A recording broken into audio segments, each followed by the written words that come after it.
67వ కీర్తన.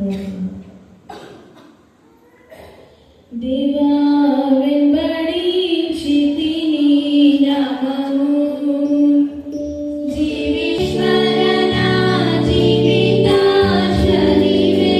రావేరా భాగ్యమా యేసువా.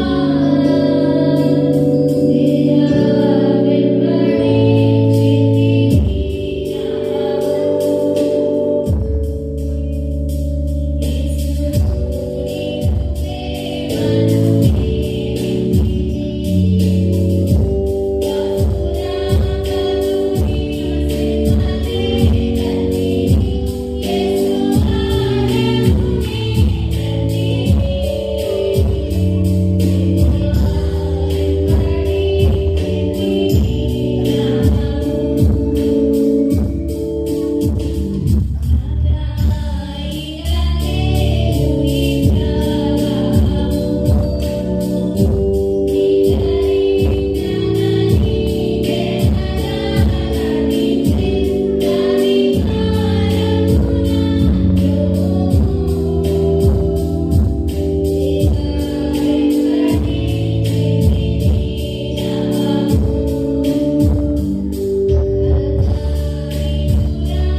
చేయించిన మీ అందరికీ ఈ యొక్క రాత్రికాలపు శుభాభివందనాలు తెలియజేస్తున్నాం. దేవుని యొక్క మహాకృపను బట్టి మనందరము ఈ యొక్క ఉపవాస ప్రార్థన 3 రోజులు, మీరు ఎంతమంది ఉపవాసం ఉన్నారో నాకు తెలియదు, కానీ మరి ఉపవాసంతో దేవుణ్ణి ఆరాధించటం, ఉపవాసం నుండి దేవుణ్ణి మహిమపరచడం, అది మన యొక్క వ్యక్తిగత జీవితాలకు ఆశీర్వాదం అనేటువంటి విషయాన్ని మనం జ్ఞాపకం చేసుకోవాలి. ఈ యొక్క 3 రోజులు ఉపవాస ప్రార్థన కూడికలలో మొదటి రోజు యొక్క వాక్యం గుర్తుందా ఎవరికైనా? మొదటి రోజు నీవు ఏ స్థితిలో నుండి పడితివో నీవు జ్ఞాపకము చేసుకో. మరి 3 విషయాలు. ఒకటి జ్ఞాపకం చేసుకో. రెండవ ప్రాముఖ్యమైనటువంటి విషయం మారు మనస్సు పొందు. మూడవ విషయం తిరిగిన ఆయనకు. అదే రీతిగా మరి నిన్నటి దినము జ్ఞాపకం చేసినటువంటి వాక్యాన్ని మనం ఒకసారి చూసినట్లయితే, మరి నిన్నటి దినము చెప్పినటువంటి వాక్యం మరి దావీదు భక్తుడు, అదే రీతిగా అపోస్తులైనటువంటి పౌలు, అదే రీతిగా నోవాహు, వారి యొక్క జీవితంలో వారి భయాన్ని తొలగించుకొని దేవుణ్ణి మహిమపరచడం ద్వారా వారు పొందుకున్నటువంటి కార్యం. మానవుని యొక్క వ్యక్తిగత జీవితంలో ఉండకూడనటువంటిది భయం. అందుకే మరి యేసుక్రీస్తు ప్రభువారు జన్మించినటువంటి సమయంలో దేవదూత వారికి కనిపించినప్పుడు గొర్రెల కాపరులుగా ఉన్నటువంటి వారందరూ భయపడుతూ ఉన్నారు. వారు భయపడుతున్నటువంటి సమయంలో మరి భయపడకము అనేటువంటి దేవుని యొక్క శుభవర్తమానమును తెలియజేస్తూ ఉన్నప్పుడు, దేవుని యొక్క వర్తమానం మనం వింటూ ఉన్నప్పుడు మన యొక్క జీవితాల్లో భయము అనేటువంటిది ఉండదు. మరి ఈనాడు ఈరోజు చివరి రోజు వాక్యము ఏమి చెప్పాలనేటువంటి ఆలోచనలతో నేను ఉన్నప్పుడు చాలా ఆలోచనలు. మరి 2 రోజుల యొక్క వాక్యము చాలా చక్కగా ఉంది. 3వ రోజు మరి చెప్పేటువంటి వాక్యము ద్వారా కొంతమంది ఫీల్ అయ్యేటువంటి అవకాశాలు ఉంటాయి. ఎందుకంటే 3వ రోజు వాక్యము అంతగా లేదు.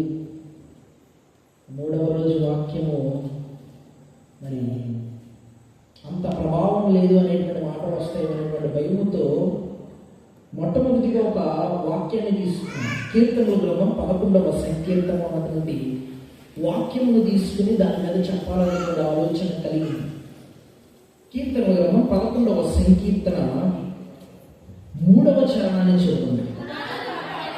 పునాదులు పాడైపోగా నీతిమంతులు ఏమి చేయగలరు? దీని మీద వాక్యం చెప్తామని చెప్పి అనుకున్నాం. మొట్టమొదటి దేవుని యొక్క ప్రేరేపణ, పునాదులు పాడైపోగా నీతిమంతులు ఏమి చేయగలరు? పునాది అనేటువంటిది పాడైపోతే, పునాది అనేటువంటిది సరిగా లేకపోతే నీతిమంతుడు అనేటువంటి వాడు ఎలా జీవిస్తాడు, లేకపోతే నీతిమంతుడు ఎలా ఉంటాడు అనేటువంటి విషయం మీద ఆలోచన చేశాను. మరలా ఒక సందేహం. ఈరోజు మరి మన యొక్క మందిరం ఆవిర్భవింపబడినటువంటి చర్చ్ డెడికేషన్ డే, లేకపోతే చర్చ్ యానివర్సరీ. ఎన్ని సంవత్సరములైంది మందిరం? మనం ఈ యొక్క నూతనమైనటువంటి మందిరాన్ని కట్టుకుని 17 సంవత్సరములు పూర్తి చేసుకున్నాం. రేపటి నుంచి 18వ సంవత్సరంలోని మనము అడుగుతాం.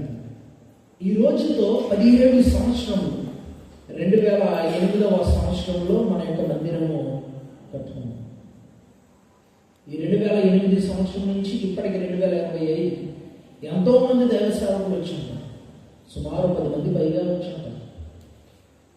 వచ్చినటువంటి దైవ సేవకులు వారు చెప్పినటువంటి వాక్యము ఎంతవరకు మనలో ప్రభావితము చెంది, ఎంతవరకు ఆ యొక్క వాక్యాన్ని మనము హృదయంలో భద్రము చేసుకున్నాం, దాన్ని మనం జ్ఞాపకం చేసుకోవాలి. ఈనాడు ఒక వాక్యాన్ని జ్ఞాపకం చేస్తూ ఉంటాను. దాని మీద నేను వాక్యాన్ని ధ్యానం చేయాలని ఆశపడుతున్నాను. 147వ సంకీర్తన గ్రంథాలు తెరుద్దాం. 147వ సంకీర్తనలో ఉన్నటువంటి వాక్యాన్ని నేను జ్ఞాపకం చేసి దాని మీద 3 విషయాలు జ్ఞాపకం చేసి సందేశాన్ని ముగింపులోనికి తీసుకొస్తాను. 147వ సంకీర్తన 3వ చరణాన్ని చదవండి. 147వ సంకీర్తన 3వ చరణం. గుండె చెదరిన వారిని ఆయన బాగు చేయువాడు, వారి గాయములు కట్టువాడు. మనందరికీ ఈ మీద పాట కూడా తెలుసు. గుండె చెదరిన వారిని బాగు చేయువాడని, వారి గాయములను కట్టుచున్నాడని, దేవునికి స్తోత్రము గానము చేయుడే మంచిది. ఈరోజు గాయములు మానవునికి ఎందుకు వస్తాయి అనేటువంటి అంశంలో మనం ధ్యానం చేస్తున్నాం. ఎందుకు మనిషికి గాయాలు తగులుతూ ఉన్నాయి? మరి రీసెంట్గా నిన్నటిదినము ఈరోజు సౌదీ అరేబియాలో ఈ యొక్క బస్ యాక్సిడెంట్ అనేటువంటి జరిగింది. సౌదీ అరేబియాలో ఈ యొక్క బస్సు అనేటువంటి ప్రమాదానికి గురైంది. కేవలం అది ఒక్క దిక్కునే కాదు, వివిధమైనటువంటి ప్రాంతాల్లో వివిధమైనటువంటి యాక్సిడెంట్స్ అనేవి జరుగుతూ ఉన్నాయి. మానవునికి మనిషికి ఎందుకు గాయాలు తగులుతూ ఉన్నాయి? మనం ఒకసారి జ్ఞాపకం చేసుకోవాలి. ఒక దైవ సేవకుడు, ఒక పాస్టర్ ఒక మీటింగ్కి వెళ్ళారు. వాక్యం చెప్తూ ఉన్నారు. చాలా మంది సేవకులకి కళ్ళు మూసుకుని వాక్యం చెప్పేటువంటి అలవాటు ఉంటుంది. అలాగే ఈ సేవకుడు కూడా కళ్ళు మూసుకుని వాక్యం చెప్తున్నాడు. ఆ కళ్ళు మూసుకుని వాక్యం చెప్తూ ఉంటే చాలా మంది వెళ్ళిపోతూ ఉన్నారు. ఆయన కళ్ళు మూసుకోకముందు చాలా మంది ఉన్నారు. ఆయన ఎప్పుడైతే కళ్ళు మూసుకోవడం మొదలుపెట్టి వాక్యం చెప్తున్నాడో గంటలు చెప్తూ ఉన్నారు. అందరూ వెళ్ళిపోయారు. ఆయన కళ్ళు తెరిచేటువంటి సమయానికి ఒక్కరే మిగిలారు. ఆ ఒక్కరే ఉంటే ఆయన ఆమె దగ్గరికి వెళ్ళి, నేను కళ్ళు తెరిచి వాక్యం చెప్పేటప్పుడు చాలా మంది ఉన్నారు, నేను కళ్ళు మూసుకున్నాను, మరలా తెరిచేటప్పటికి ఎవరూ లేదు, నీ ఒక్కదానిగా ఉన్నావు, చాలా మంచిదాన్ని, మీలో దేవుని యొక్క వాక్యం ఖచ్చితంగా ఉంటుంది అంటే ఆమె చెప్పినటువంటి సమాధానం ఏంటంటే, పాస్టర్ గారు నేను వెళ్ళిపోయేదాన్ని, కానీ మీరు ఎక్కడైతే నిలబడ్డారో ఆ నిలబడినటువంటి కింద నేను చాప ఒకటి వేశాను. మీరు ఎప్పుడైతే లెగుస్తారని చెప్పి చూశాను, మీరు లెగిచారు కదా, ఇప్పుడు ఆ చాప కూడా నాదే, అది తీసుకున్నాను వెళ్ళిపోతాను. ఈనాడు మానవుని యొక్క వ్యక్తిగత జీవితం ఇదే రీతిగా ఉంది. వాక్యము వినేటువంటి రీతిగా మన యొక్క జీవితాలు లేదు. వాక్యాన్ని వినడానికి మన యొక్క మనస్సు శ్రద్ధ చూపించుకుంది. కల్పన కథల వైపు మన యొక్క జీవితాలు లేకపోతే మన యొక్క హృదయము దానికి వెళ్ళిపోతుంది.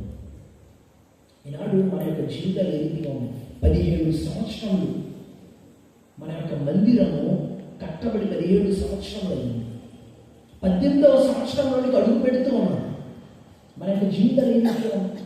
ఈ 17 సంవత్సరములలో మన యొక్క ఆత్మీయ జీవితం ఏ రీతిగా ఉంది? వాక్యానుసారమైనటువంటి జీవితాన్ని మనము జీవించడానికి ప్రయత్నం చేశాం. ఈ 17 సంవత్సరంలో ఎంతో మంది సేవకుల ద్వారా ఎంతో వాక్యాన్ని మనం విన్నాం. కానీ ఆ వాక్యం అంతవరకు మరి ఫలభరితముగా ఉంది. ఈనాడు 147వ సంకీర్తనలో 3వ చరణంలో చెప్తున్నటువంటి ప్రాముఖ్యమైనటువంటి మాట కూడా అది. వారి గాయములు, ఎన్నో గాయములు, శరీరానికి తగినటువంటి గాయాలు కట్టడానికి వైద్యులు ఉన్నారు. కానీ ఆత్మీయ జీవితానికి, మనస్సుకు తగినటువంటి గాయాలు కట్టేటువంటిది ఎవరు? యేసుక్రీస్తు ప్రభువారు లేకపోతే దేవాది దేవుడు చెప్పినటువంటి ప్రాముఖ్యమైనటువంటి మాట ఇది. శరీరానికి తగినటువంటి గాయాల గురించి ఆయన చెప్పడం లేదు. ఆత్మీయ జీవితానికి, మనస్సుకు తగినటువంటి గాయాల గురించి ఆయన మాట్లాడుతున్నాడు. దేవాది దేవుడు మానవులందరినీ చూసినప్పుడు మానవులు అందరి యొక్క హృదయాలు గాయములతో నిండి ఉన్నాయి. ఈ గాయము అనేటువంటి మాట ఇంగ్లీష్లో వూండ్స్ అనేటువంటి పదాన్ని ఉపయోగించారు. హీబ్రూలో వాడబడినటువంటి పదం ఏంటంటే ఎత్సబెత్ అనేటువంటి పదాన్ని ఉపయోగించారు. దాని అర్థం ఏంటంటే మరి నొప్పి కలిగించే గాయం, బాధ కలిగించేటువంటి గాయాలు, నొప్పి కలిగించేటువంటి గాయాలు, బాధ కలిగించేటువంటి గాయాలు. ఇవి శరీరానికి తగినటువంటి గాయాలు కదా. మానవుల యొక్క మాటల ద్వారా వచ్చేటువంటి గాయాలు, మానవులు చూసేటువంటి చూపుల ద్వారా వచ్చేటువంటి గాయాలు, వివిధమైనటువంటి గాయాల గురించి దేవాలయం మాట్లాడుతుంది. ఇక్కడ జ్ఞాపకం చేసుకోవాల్సినటువంటి ప్రాముఖ్యమైనటువంటి విషయం, మనము చూసుకోవడం ఒకలా ఉంటుంది, మనలను లోకము చూసుకోవడం ఒకలా ఉంటుంది. కానీ మనలను దేవుడు చూడడము అది వేరు. అది ఎలా అంటే, మానవుడిని ఒక మానవుడు చూడడం అది కేవలం శరీరపరంగా మాత్రమే చూస్తాడు. కానీ దేవుడు చూసేటువంటిది ఏంటంటే నీ యొక్క పైరూపమును కాదు, కానీ నీ యొక్క హృదయాన్ని కూడా ఆయన చూసేది. నీ హృదయంలో వచ్చేటువంటి ఆలోచన కూడా ఆయన చూసేది. నీ హృదయంలో తలంపు పుట్టక మునిపే ఆ తలంపును ఆయన నీకు ఇంకా ఆలోచన రాకముందే ఆ ఆలోచన ఆయనకు తెలుసు. అందుకే ఆయన సర్వశక్తిమంతుడు. ఆ యొక్క సర్వశక్తిమంతుడైనటువంటి దేవుడిని నీవు ఏ రీతిగా ఆశ్రయిస్తున్నావు? ఈనాడు 3 విషయాలు ఎందుకు మానవునికి గాయాలు తగులుతాయి. 3 విషయాలు జ్ఞాపకం చేస్తాను. మొట్టమొదటిగా లూకాసు వార్త 10వ అధ్యాయంలో ఉన్నటువంటి వాక్యాన్ని మనం చూద్దాం. మొట్టమొదటి మాట, మానవుడికి ఎందుకు గాయాలు తగులుతూ ఉన్నాయంటే, మొట్టమొదటి విషయం అంటే మానవుడు తన యొక్క జీవితాన్ని దేవుని చేతిలో పెట్టడం పోయి అపవాది యొక్క చేతిలో తన యొక్క జీవితాన్ని పెడతాడు. మానవుడు తన యొక్క జీవితాన్ని దేవుని చేతిలో పెట్టవలసినది పోయి ఏం చేస్తున్నాడంటే అపవాది చేతిలో పెడతాడు. కాబట్టి గాయాలు పొందుతాడు. లూకాసు వార్త మనం చదివితే అక్కడ 10వ అధ్యాయంలో, లూకాసు వార్త 10వ అధ్యాయం మనం ఒకసారి చదువుకున్నప్పుడు లూకాసు వార్త 10వ అధ్యాయం 30వ వచనాన్ని చదువుతాం. అందుకు యేసు ఇట్లనెను, ఒక మనుషుడు యెరూషలేము నుండి యెరికో పట్టణమునకు దిగి వెళ్ళుచు దొంగల చేతిలో చిక్కెను. వారు అతని బట్టలు దోచుకొని అతనిని కొట్టి కొర ప్రాణముతో విడిచిపోయాను అనేటువంటి విషయాన్ని జ్ఞాపకం చేస్తాను. అదే రీతిగా 34వ వచనాన్ని కూడా చూడండి. అతనిని చూచి అతని మీద జాలిపడి దగ్గరికి పోయి నూనెయు ద్రాక్షారసము పోసి అతని గాయములను కట్టించాడు. ఈ లూకాసు వార్త 10వ అధ్యాయంలో జ్ఞాపకం చేస్తున్నటువంటి ప్రాముఖ్యమైనటువంటి విషయం, దొంగలు ఏం చేస్తారంటే కొట్టారు. దొంగలు కొట్టారు, సమరయుడు కట్టాడు. దొంగలు కొట్టారు, సమరయుడు కట్టాడు. 2 విషయాలు జ్ఞాపకం చేసుకోవాలి. లూకాసు యొక్క యోహాను సువార్త 10వ అధ్యాయంలో చెప్పేటువంటి మాట ఏంటంటే, దొంగతనమును హత్యయు నాశనము చేయడానికి వస్తాడు. దొంగ ఎందుకు వస్తాడు? మీ ఇంట్లో ఎలా ఉన్నారనేటువంటి విషయాలు యోగక్షేమాలన్నీ తెలుసుకుని వెళ్ళిపోతాడా? దొంగ ఎందుకు వస్తాడంటే దొంగతనము చేయడానికి, హత్య చేయడానికి, నాశనము చేయడానికి వచ్చేటువంటి వాడు దొంగ. ఈ యొక్క సమయంలో దొంగ యొక్క లక్షణం ఏంటంటే దోచుకోవడం. దొంగ యొక్క లక్షణం దోచుకోవడం. ఎవరికైనా ఇవ్వడం చూసామా? ఎవరికైనా ఇవ్వడం. దొంగతనం చేసేటువంటి వ్యక్తి దోచుకుంటాడు కానీ ఎవరికి ఇవ్వడు. మానవుని యొక్క వ్యక్తిగత జీవితము మనము జ్ఞాపకం చేసుకున్నట్లయితే దేవాది దేవుడు మరి ఇవ్వటానికి వచ్చాడు, ఆయన దోచుకోవడానికి రాలేదు. యోహాను సువార్త 10వ అధ్యాయం 10వ వచనం చదివితే అక్కడ జ్ఞాపకం చేస్తున్నటువంటి మాట అది. నేను ఎందుకు వచ్చానో అక్కడ చెప్తూ ఉంటాడు. యోహాను సువార్త 10వ అధ్యాయం మనం చదువుకున్నప్పుడు 10వ వచనంలో దొంగ దొంగతనమును, హత్యను, నాశనము చేయటకు వచ్చాను కానీ మరి దేనికి రాడు, గొర్రెలకు జీవము కలుగుటకును అది సమృద్ధిగా కలుగుటకును నేను వచ్చిందని మీతో. నేను దేనికి వచ్చానంటే సమృద్ధి జీవం ఇవ్వడానికి వచ్చాను. కానీ దొంగ దొంగతనం చేయడానికి, గాయము చేయడానికే మరి దొంగ వస్తాడు. దొంగలందరికీ నాయకుడు ఎవరు అంటే అపవాది. ఈ యొక్క దొంగలందరికీ నాయకుడుగా ఉన్నటువంటి వ్యక్తి అపవాది. మరి ఈ యొక్క అపవాది యొక్క లక్షణం ఏంటంటే దోచుకోవడానికి వస్తుంది.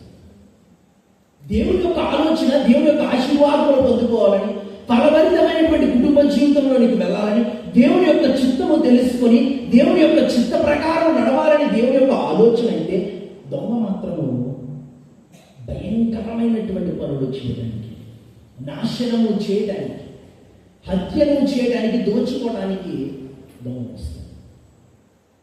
ఈనాడు మరి ఒక దొంగతనాన్ని మనం చూస్తూ ఉంటాం.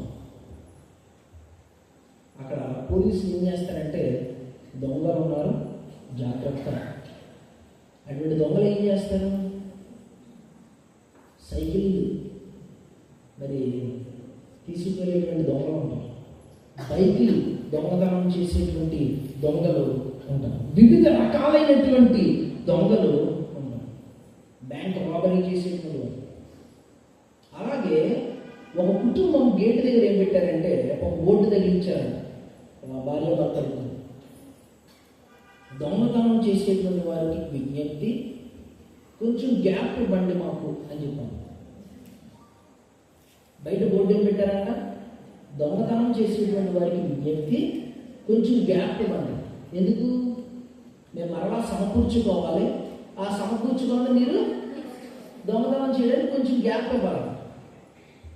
సాధారణంగా ప్రతి ఒక్క గృహాల బయట ఏముంటాయంటే కుక్కలు ఉన్నాయి జాగ్రత్త, ఇటువంటి బోర్డులు పెడతా ఉంటారు. కానీ వారేం పెట్టారంటే దొంగతనం చేసేటువంటి వారికి విజ్ఞప్తి, కాస్త గ్యాప్ ఇవ్వండి. ఈనాడు జ్ఞాపకం చేస్తున్నటువంటి ప్రాముఖ్యమైనటువంటి విషయం, ఆంధ్రప్రదేశ్లో ఒక ప్రాంతం ఉంది, స్టూవర్ట్పురం అనేటువంటి ప్రాంతం. ఆ స్టూవర్ట్పురం అనేటువంటి ప్రాంతంలో అక్కడ ఉన్నటువంటి ప్రతి ఒక్క వ్యక్తి దొంగే. దేవుని యొక్క కృపను బట్టి ఇప్పుడు ఆ యొక్క ప్రాంతం ఏమైందంటే సువార్తను ప్రకటించేటువంటి గ్రామంగా. ఆ స్టూవర్ట్పురంలో ఒక వ్యక్తి ఉన్నాడు, చాలా భయంకరమైనటువంటి దొంగ. ఆ యొక్క వ్యక్తిని పోలీసులు పట్టుకోవడానికి ఎవరి వల్ల రావటం లేదు. ఎట్టకేలా ఒక సిఐ వచ్చాడు, ఎవరు స్త్రీ. ఎలాగైనా సరే ఆ యొక్క గజ దొంగని నేను పట్టుకోవాలనుకున్నాను. ఎన్నో ప్రయత్నములు చేసి ఆ యొక్క వ్యక్తిని పట్టుకున్నటువంటి తర్వాత ఆ వ్యక్తిని అడుగుతున్నటువంటి మాట, ఎందుకు ఇటువంటి దొంగతనాలన్నీ చేస్తూ ఉన్నాం?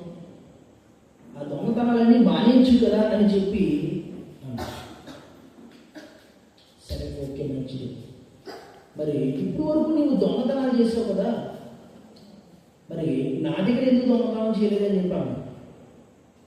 ఈ యొక్క దొంగ అంటున్నాడు, మీ దగ్గర ఎంత ఉన్నాయండి? 300 ఉన్నాయి అంతే, మీ దగ్గర ఏం దొంగతనం చేస్తాను నేను అని చెప్పాను. అంటే దాని అర్థం ఏంటి? ఈ దొంగను పట్టుకునేటువంటి సమయంలోనే ఆ యొక్క పోలీసు యొక్క జ్యోతిలన్నీ చెక్ చేసి జాలి పడుతూ చెప్తాడు, మీ దగ్గర 300 ఉన్నాయండి, నేను నీ దగ్గర ఎందుకు దొంగతనం చేస్తాను అని అంటాడు. దొంగతనం చేయడానికి మాత్రమే వస్తాడు, కానీ దేవుడు దొంగతనం చేయడానికి కాదు. దేవుడు నీ యొక్క జీవితంలో సమృద్ధి ఇవ్వడానికి ఆయన వస్తాడు. ఈనాడు మానవునిగా ఉన్నటువంటి ప్రతి ఒక్క వ్యక్తి తన యొక్క జీవితాన్ని అపవాదికి ఇవ్వడానికి ప్రయత్నం చేస్తున్నాడు, కానీ దేవునికి ఇవ్వడానికి మాత్రము ప్రయత్నం చేస్తున్నాడు. ఈ యొక్క మొట్టమొదటి దొంగతనము ఎక్కడ జరిగిందంటే ఏదేని తోటలో జరిగింది. ఆది కాలంలో మనం చూస్తూ ఉంటాం, ఆదాము అవ్వలను దేవుడు సృజించినటువంటి తర్వాత దేవుడు వారితో చెప్పినటువంటి మాట, మీరు ఏదైనా తినండి, కానీ ఆ యొక్క మంచి చెడ్డలు తెలివినిచ్చు ఫలాన్ని మీరు తినండి. అప్పుడు అపవాది సర్ప రూపంలో వచ్చి చెప్తున్నటువంటి మాట, ఇది నిజమా? అనుమానం అనేటువంటి విత్తనాన్ని ఎప్పుడైతే ఆ యొక్క ఆదాము అవ్వల యొక్క హృదయంలో నాటిందో, ఆ యొక్క అపవాది దొంగతనం చేసింది ఏంటంటే దేవుని యొక్క ప్రభావము, దేవుని యొక్క మహిమను, మరి ముఖ్యముగా దేవునితో వారికి ఉన్నటువంటి సంబంధాన్ని అపవాది దొంగతనం చేసింది. అప్పటి వరకు ఆదాము అవ్వలు దేవునితో ముఖాముఖిగా ఉండేటువంటి సంబంధం, దేవునితో కలిసి ఉండేటువంటి సంబంధము, దేవునితో మాట్లాడేటువంటి సంబంధం. కానీ ఎప్పుడైతే అపవాది వచ్చిందో ఇది నిజమా అనేటువంటి అనుమానం అనేటువంటి విత్తనాన్ని ఎప్పుడైతే వారిలో వేస్తుందో, దేవునితో ఉన్నటువంటి సంబంధాన్ని అపవాది దొంగతనము చేసింది. ఈనాడు మానవుని యొక్క వ్యక్తిగత జీవితంలో, మరి ముఖ్యంగా ప్రపంచంలో అన్నిటికంటే ప్రాముఖ్యమైనటువంటిది ఏంటంటే దేవునితో నీకు ఉన్నటువంటి సంబంధం. ఈ యొక్క అపవాది ఏం చేస్తున్నాడంటే ఆ యొక్క సంబంధాన్ని దొంగతనం చేస్తాడు. ఈ అపవాది ఆ యొక్క సంబంధాన్ని నీ దగ్గర నుంచి తీసుకుంటున్నాడు. ఈ యొక్క మరి విత్తువాని యొక్క ఉపమానం మనం చూస్తూ ఉంటాం. మార్కు సువార్త 4వ అధ్యాయంలో మనం చూసినట్లయితే, మార్కు సువార్త 4వ అధ్యాయంలో ఆ యొక్క విత్తువాని యొక్క ఉపమానంలో జ్ఞాపకం చేస్తున్నటువంటి ప్రాముఖ్యమైనటువంటి విషయం. మార్కు సువార్త 4వ అధ్యాయము 15వ వచనాన్ని ఒకసారి మనము చదువుదాం. త్రోవ పక్క నుండి వారెవరగా వాక్యము వారిలో విత్తబడును, కానీ వారు వినిన వెంటనే సాతాను వచ్చి వారిలో విత్తబడిన వాక్యం ఎత్తుకొని పోను. సాతాను వచ్చి చేసే పని ఏంటంటే నీ హృదయంలో ఉన్నటువంటి వాక్యాన్ని ఏం చేస్తానంట? దొంగతనం చేస్తాను, ఎత్తుకుని వెళ్ళిపోతాను. లోకానుసారమైనటువంటి విషయాలకి నీవు ఎంతైతే ప్రాధాన్యత ఇస్తున్నావో, దేవుని యొక్క వాక్యానికి నీవు ఎంత ప్రాధాన్యత ఇస్తున్నావు? దేవుని యొక్క వాక్యానికి నీవు ఇవ్వాల్సినటువంటి ప్రాధాన్యత అది చాలా ప్రాముఖ్యమైనటువంటిది. నీ యొక్క జీవితాన్ని ఉన్నతమైనటువంటి స్థితిలోనికి తీసుకువెళ్ళేటువంటిది దేవుని యొక్క వాక్యం. సాతానుకు తెలుసు, దేవుని యొక్క వాక్యము వినడం ద్వారా నీవు ఆశీర్వాదాలు పొందుకుంటామని, దేవుని యొక్క వాక్యము వినడం ద్వారా నీవు అభివృద్ధి పొందుకుంటామని, దేవుని యొక్క వాక్యము ద్వారా నీ యొక్క జీవితము మార్పు చెందుతుందని సాతానుకు తెలుసు. కాబట్టే ఆ సాతాను చేసేటువంటి పని ఏంటంటే ఆ యొక్క వాక్యాన్ని దొంగతనం చేస్తుంది. ఈనాడు నీ నా జీవితంలో గాయములు ఎందుకు అవుతూ ఉన్నాయంటే, మొట్టమొదటి ప్రాముఖ్యమైనటువంటి విషయం, నీ యొక్క జీవితము అపవాదికి ఇవ్వడం ద్వారా గాయములు అవుతుంది. నీ జీవితం అపవాది చేతిలో పెట్టడం ద్వారా ఏమవుతుందంటే దేవుని యొక్క వాక్యాన్ని అది దొంగతనం చేస్తుంది. సమరయుడిగా యేసుక్రీస్తు ప్రభువారు ఈ లోకానికి వచ్చాడు. మంచి సమరయుడిగా ఆయన ఈ లోకానికి వచ్చాడు.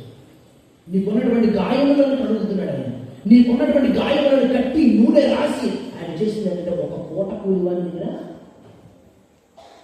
నీకున్నటువంటి గాయాలన్నీ ఆయన కడుగుతున్నాడు. మంచి సమరయుడిగా ఆయన ఈ లోకానికి వచ్చి చేస్తున్నటువంటి పని. ఈ రాత్రి కాల సమయంలో నువ్వు చేయవలసినటువంటి, నువ్వు తీసుకోవాల్సినటువంటి నిర్ణయం ఏంటంటే ప్రభు దగ్గరికి మనం వేసుకున్నటువంటి బ్యానర్లో కూడా యోబేలు గ్రంథం 2వ అధ్యాయం 12వ వచనంలో ఆ యొక్క వాక్యాన్ని మనం చేసాం.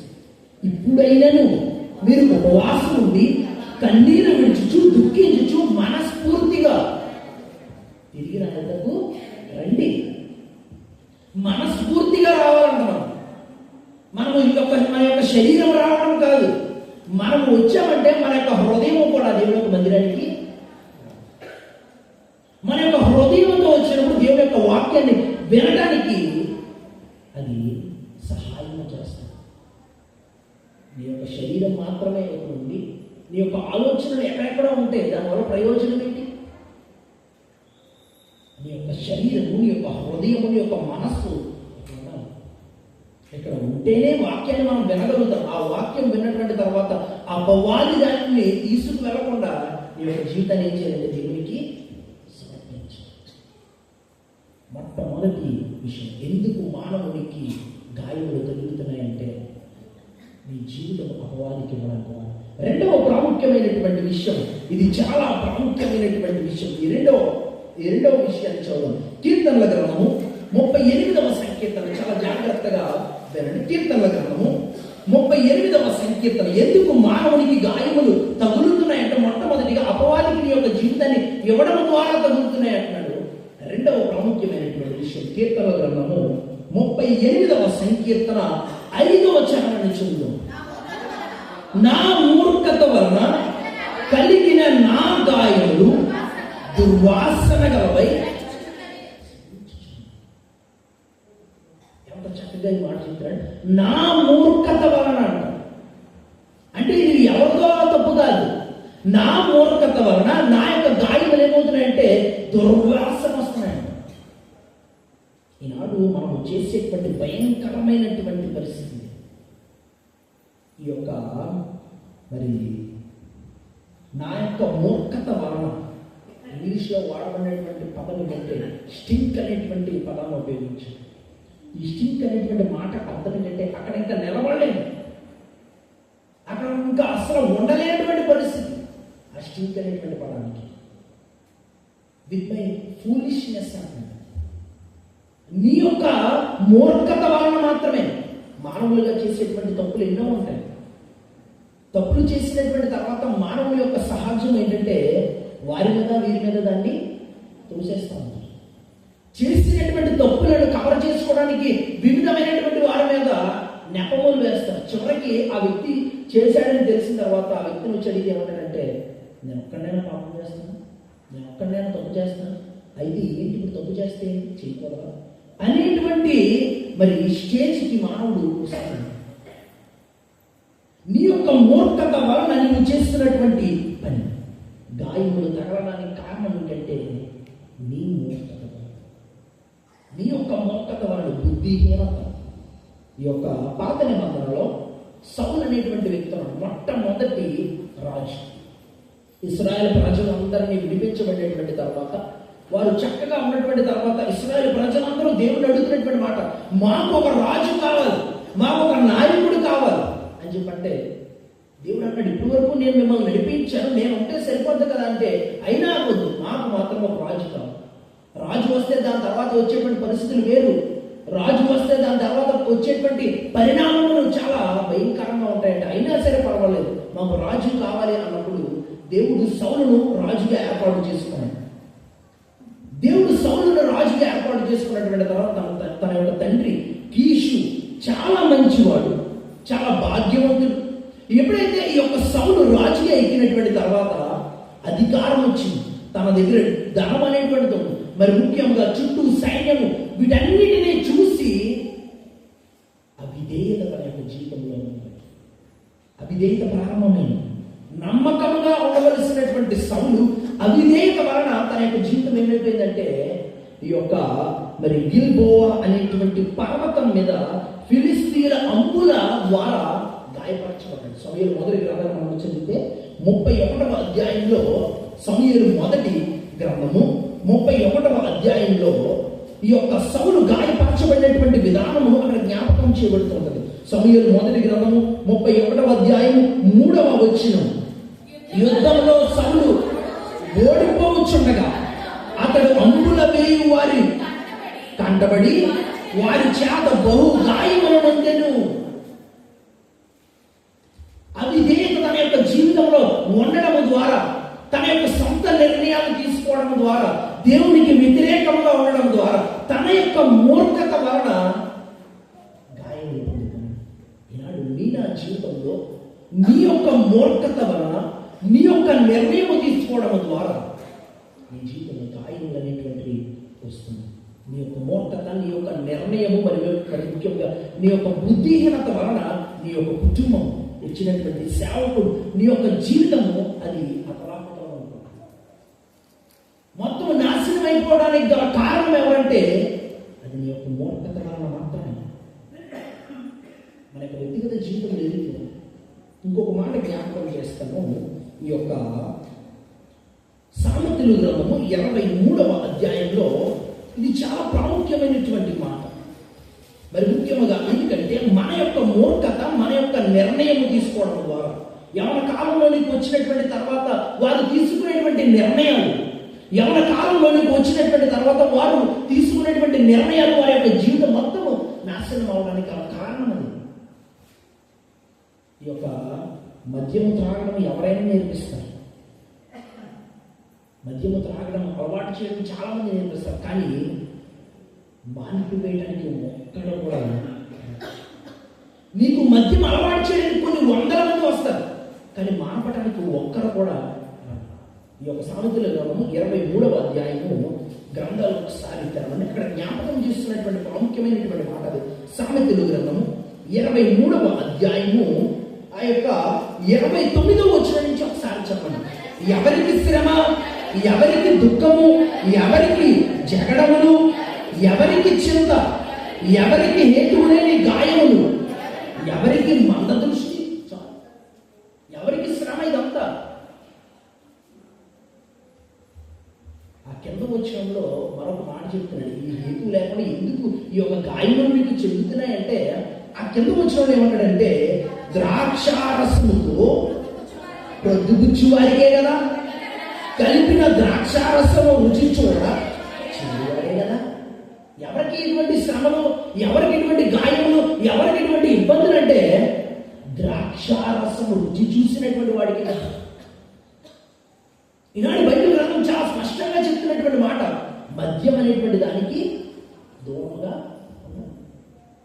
ఎవరైతే ఆ యొక్క ద్రాక్షారసము రుచి చూస్తారో, ఎవరైతే ఆ యొక్క ద్రాక్షారసముతో మరి ప్రొద్దుగుచ్చుకునేటువంటి వారు ఉంటారు, వారికే శ్రమలు, వారికే ఇబ్బందులు, వారికే ఆ యొక్క గాయం. మరి త్రాగడము ద్వారా దేవునికి నీవు సమయాన్ని ఇవ్వాలి. ఒక వ్యక్తి ఫుల్గా తాగేశాడు, రోడ్డు మీద నడుస్తూ ఉన్నాడు. ఒకటి అడ్డుగా వచ్చింది లోపల. ఆ వ్యక్తి త్రాగినటువంటి వ్యక్తి చూస్తూ అడ్డు తప్పుకో, నా ఎందుకు అడ్డుగా వచ్చాడు అని చెప్పాను. మొదలుపెట్టాడు. ఇంకా అడ్డు తప్పుకుంటావా లేదా, నువ్వు ఈరోజు ఎలాగైనా అడ్డు తప్పుకోవాలన్నా. అటువైపు ఉన్నటువంటిది అసలు అడ్డు తొలగట్లేదు, ఇంకా గట్టి కేకలేసేస్తున్నాడు. ఆ గట్టి కేకలేసిన తర్వాత ఇంకా విపరీతమైనటువంటి కోపం వచ్చి అడ్డు తొలగట్లేదని చెప్పి ఎగిరి ఒక తన్ను తన్నాడు. ఆ తన్ను తనగానే కాలు ఇక్కడికి ఇరిగిపోయింది, కింద పడిపోయాడు, మొత్తం అంతా వదిలిపోయింది. లేచి చూసిన తర్వాత ఏమైందంటే అది ఒక మైలు రాయి. ఆ రాయికి అప్పుడే డిపార్ట్మెంట్ వాళ్ళు చక్కగా సొమ్మేశారన్నమాట. ఈ తాగినటువంటి మైకంలో ఈ వ్యక్తి ఏమన్నాడంటే అది ఒక మనిషి అనుకున్నాడు. నువ్వు ఇప్పుడు అడ్డు ఎగుతావా లేకపోతే రాయి ఎక్కడైనా కదులుతుందా?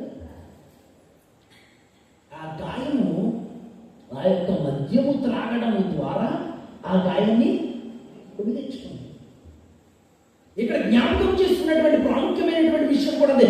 ఎవరికి శ్రమ అంటే ద్రాక్షారసం రుచి చూసినటువంటి వాడికే కదా. ఆ కింద వచ్చిన ఇంకా చెప్తున్నటువంటి మాట ఒకసారి మనం చదువుదాం. 31వ వచనంలో ద్రాక్షారసము మిక్కిలి ఎర్రబడును, గిన్నెలో తలతలలాడుచుండగును, త్రాగుటకు రుచిగా ఉండగును, దాని వైపు చూడకము పిమ్మట అది సర్పము వలె కరుచును, కట్లపాము వలె కాటువేను. ఆ కింద వచ్చాడు చెప్తున్నటువంటి మాట ఏంటంటే నీవు వెర్రి మాటలు. మద్యం త్రాగేటువంటి వ్యక్తిని చూడము. అప్పటి వరకు ఎవరితో మాట్లాడదు, త్రాగినటువంటి తర్వాత ఎన్ని మాటలు వస్తాయంటే ఇంకా భయంకరమైనటువంటి మాటలు విచ్చలవిడిగా మాట్లాడుతూనే ఉంటారు 24 గంటలు.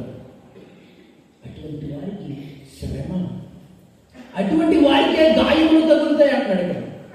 ఈనాడు నీ నా జీవితంలో మరి దేనికి నీవు ప్రాధాన్యత ఇస్తున్నావు? అక్కడ ద్రాక్షారసం మాత్రమే కాదు, వివిధమైనటువంటివి దేవునికి వ్యతిరేకంగా ఏదైతే ఉన్నాయో అటువంటి చేసేటువంటి వారందరికీ ఏమవుతుందంట? శ్రమ వస్తుంది. ఇప్పుడైనా సరే దానిని నువ్వేం చేయాలంట? విడిచిపెట్టు. ఈ యొక్క ఉపవాస ప్రార్థనల యొక్క ప్రాధాన్యత కూడా అదే. ఇప్పుడైనా ఉపవాసం ఉండే అనేటువంటి మాటే వేస్తాం. దాని అర్థం ఎంత ముందంతా నువ్వు చేయలేదా? ఎంత ముందంతా చేశావు కదా. తాత్కాలికమైనటువంటిది, వేషధారణతో కూడినటువంటి. ఇప్పుడైనా మీరు ఉపవాసం ఉండి కన్నీరు విడిచుచు దుఃఖించుచు మీరేం చేయాలంట? మనస్ఫూర్తిగా మనపూర్వకముగా తిరిగిన ఆయనకు రండి. వస్తాను ఆయన దగ్గర మనం వచ్చే వారం అవుతాము. మనస్ఫూర్తిగా దుఃఖించుచు కన్నీరు విడిచుచు ఎంతమంది వస్తుంది? చాలా సందర్భాలు, అనేక సందర్భాలు జ్ఞాపకం చేశాను. దేవుని యొక్క సన్నిధానంలో నీవు చేసేటువంటి ప్రతి ఒక్క కన్నీటి ప్రార్థనకు దేవుడు జవాబు. అలా దేవుని యొక్క సన్నిధానంలోని కన్నీటితో ప్రార్థన చేసింది. తన యొక్క గృహంలో చేసుకోవచ్చు, లేకపోతే తనకు ఉన్నటువంటి బంధువుల దగ్గర కన్నీటితో ప్రార్థన చేయొచ్చు. కానీ ఎందుకు దేవుని యొక్క సన్నిధానంలో కన్నీటితో ప్రార్థన చేసింది? ఏది అనుకుంటాడు? మత దృష్టి కల మధ్యరాజు. ఆమె చేసినటువంటి కన్నీటి ప్రార్థన యొక్క ప్రతిఫలము సమయం. ఆమె యొక్క జీవితంలో ఉన్నటువంటి నింద, వడ్రాలుగా ఉన్నటువంటి నిందను, గాయపరచబడినటువంటి ఆమె యొక్క హృదయాన్ని దేవుడు ఏం చేశాడంటే, అపవాది చేసేటువంటి పని గాయం చేస్తాడు, దేవుడు గాయం. గుండె చెదరైనటువంటి వారికి పని చేస్తాడంట, బాగు చేస్తాడు. వారి గాయములు కడతాడంట. ఈనాడు జ్ఞాపకం చేసుకోవాల్సినటువంటి ప్రాముఖ్యమైనటువంటి విషయం, నీవు ఏ గాయములతో ఉన్నా సరే, అది ఏ రకమైనటువంటి గాయమైనా సరే, దుర్వాసన వచ్చేటువంటి గాయమైనా సరే, ఈ యొక్క శోభనం లేకుండా వారు ఉంటారు. వారికి ఏదైనా ఒక గాయం అయిందంటే అది త్వరగా మానదు, అది త్వరగా మానకుండా ఉంటుంది. ఈనాడు నీ నా జీవితంలో నీకున్నటువంటి వ్యాధిని బట్టి, నీకున్నటువంటి సమస్యను బట్టి దేవుని దగ్గర నీకున్నటువంటి గాయాన్ని ఆయన, నీకున్నటువంటి గాయాన్ని కట్టే దేవుడు ఆయన. ఇక్కడ చెప్తున్నటువంటి ప్రాముఖ్యమైనటువంటి మాట, ఎవరికి శ్రమ, ఎవరికి దుఃఖము, ఎవరికి జగడము, ఎవరికి చింత, ఎవరికి హేతువు లేని గాయములు, ఎవరికి ఇటువంటివన్నీ వస్తాయి, ఎవరికి గాయాలు తగులుతాయి, ఎవరికి శ్రమ వస్తుంది, ఎవరికి దుఃఖం వస్తుందంటే ద్రాక్ష రసము తీసుకున్నటువంటి మద్యానికి బానిసైపోయినటువంటి వారికి, మత్తులో మునిగి తేలుతున్నటువంటి వారికి మాత్రమే గాయములు వస్తుంది. నేను నా జీవితంలో వాటిని విడిచిపెడతాం, దేవుని దగ్గర పోతాం, దేవుణ్ణి ఆశ్రయిస్తాం. ఈనాడు అందుకే మొట్టమొదటి వాక్యాన్ని ఒకటి చదివించాను. కీర్తన గ్రంథం 11వ సంకీర్తనలో ఆ యొక్క మాట, పునాది పాడైపోవడం వల్ల నీతిమంతుడు ఏం చేస్తాడంట? పునాది అనేటువంటిది సరైనటువంటి రీతిగా లేకపోతే నీ యొక్క జీవితం వచ్చే ఆదివారం ఈ యొక్క సండే స్కూల్ సెంటర్ దానికి ఇచ్చినటువంటి అంశం బీ స్ట్రాంగ్, క్రీస్తునందు బలవంతులై ఉండి అనేటువంటి అంశం. దానికి ఒక వాక్యాన్ని ఇచ్చారు. మరి ఇద్దరు వ్యక్తులు, వారి యొక్క గృహాలు, ఒకరేమో బండ మీద, ఒకరేమో ఇసుక మీద కట్టుకుంటారు. మనకు బాగా తెలిసినటువంటి వాక్యం. పునాది బండ మీద కట్టడం ద్వారా మరి వాన వచ్చినా, వర్షం వచ్చినా, గాలి వీసినా, తుఫాను వచ్చినా అది బండ మీద కట్టబడింది కాబట్టి కూలిపోలేదండి.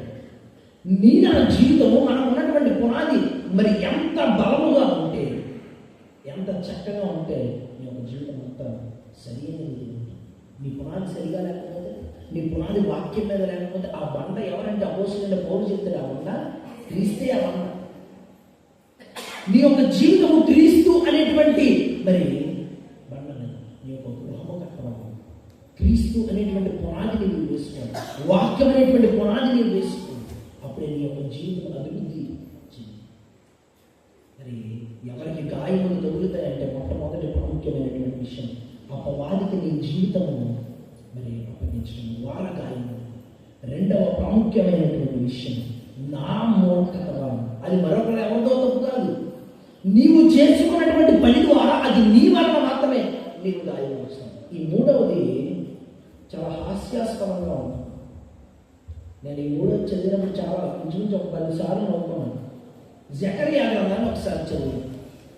జకర్యా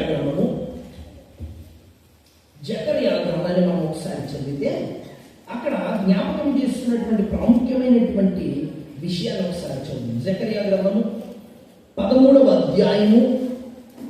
జకర్యా గ్రంథము 13వ అధ్యాయం. ఎందుకు మానవునికి గాయములు వస్తున్నాయంటే జకర్యా గ్రంథము 13వ అధ్యాయము 6వ వచనాన్ని చదువుతాం. నీ చేతులకు గాయము లేవని వారు అడగగా వాడు ఇవి నన్ను ప్రేమించిన వాని ఇంట నేను ఉండగా నాకు కలిగిన గాయములు. ఎందుకంటే గాయములు ఎందుకు వచ్చాయంట? నేను ప్రేమించిన వాని ఇంట నేను ఉన్నప్పుడు నాకు ఈ గాయములు తగిలి. ఈనాడు ఈ యొక్క రీల్స్ ఎక్కువ వస్తూ ఉన్నప్పుడు అందులో రీల్స్ అవడం, ఎవరైతే ప్రేమిస్తారో ఆ ప్రేమించినటువంటి వ్యక్తికి వెళ్ళి అక్కడ దొరికిపోయినటువంటి తర్వాత అక్కడ ఏం చేశారంట? పెళ్లి చేశారు. ఆ పెళ్లి చేసి వారు వస్తుంటే దాన్ని రీడియం చేసి ఏమంటారంటే నెక్స్ట్ నువ్వే మామ అని దీన్ని షేర్ చేయాలి. ఈనాడు జ్ఞాపకం చేస్తున్నటువంటి ప్రాముఖ్యమైనటువంటి విషయం, జకర్యా అనేటువంటి ప్రవక్త ఈ యొక్క మాట చెప్పడానికి 3 సందర్భాలు ఉన్నాయి. 3 కాంటెక్స్ట్ ఉపయోగించాడు. మొదటి కాంటెక్స్ట్ ఏంటంటే ఈ యొక్క 13వ అధ్యాయం కాంటెక్స్ట్ మనం ఒకసారి చూసినట్లయితే అబద్ధ ప్రవక్తలు, అదే రీతిగా అబద్ధ ప్రవచనాలు చెప్పేటువంటి వారి గురించి ఈ యొక్క కాంటెక్స్ట్ అనేటువంటిది ఉపయోగించాడు. అబద్ధ బోధకులు, అబద్ధ ప్రవచనాలు చేసేటువంటి వారి గురించి ఈ యొక్క మాట ఉపయోగించాడు. రెండవ కాంటెక్స్ట్ ఏంటంటే నీవు ఎవరినైతే ఎక్కువగా నమ్ముతావో, ఎవరినైతే ఎక్కువగా ఆధారపడతావో, ఎవరినైతే పిచ్చిగా ప్రేమిస్తావో అక్కడ నుంచే నీకు భయంకరమైనటువంటి గాయాలు తగ్గుతాయి. రెండవ కాంటెక్స్ట్, ఎవరినైతే ఎక్కువగా ప్రేమిస్తావో అంటే పిచ్చిగా ఎవరినైతే ఎక్కువగా ప్రేమిస్తావో, ఎవరినైతే ఎక్కువగా నమ్ముతావో, ఎవరినైతే ఎక్కువగా ఆధారపడతావో వారి నుంచే భయంకరమైనటువంటి గాయాలు వస్తాయి. మూడవ కాంటెక్స్ట్ ఏంటంటే యేసుక్రీస్తు ప్రభు వారి దగ్గర ఇస్కరియోతు యూదా ఎన్ని సంవత్సరంలో ఉన్నాడు? 3.5 సంవత్సరం. దానికి ఇప్పుడు మనం చాలా ఆలోచించాలి. యేసుక్రీస్తు ప్రభు వారి దగ్గర యూదా ఇస్కరియోతు 3.5 సంవత్సరంలో ఉన్నాడు. ఈ 3.5 సంవత్సరంలో ఉన్నటువంటి యూదా ఇస్కరియోతు యేసుక్రీస్తు ప్రభు వారికి ఎన్ని నాణాలకి, ఎన్ని వెండికి అమ్మాడు? 30 వెండి నాణాలకి అమ్మాడు. ఈ 30 వెండి నాణాలకి అమ్మినటువంటి యూదా ఇస్కరియోతు తన యొక్క ఆలోచన విధానం ఏంటంటే నేను 3.5 సంవత్సరంలో యేసుక్రీస్తు ప్రభువు దగ్గర ఉన్నాను, 3.5 సంవత్సరంలో ఆయనతో పాటు కలిశాను, 3.5 సంవత్సరంలో ఆయనతో పాటు కలిసి జీవించాను, కానీ నాకు ఆయన దగ్గర ఏం దొరకలేదు, ఏం దొరకలేదు యోధా అంటే యోధా ఏమంటాడు తెలుసా?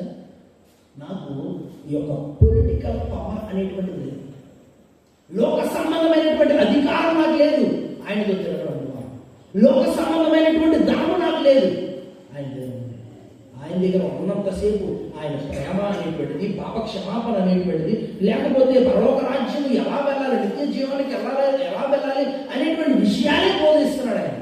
ఇది నాకు అవసరం, తీసుకెళ్ళిపోండి. యేసుక్రీస్తు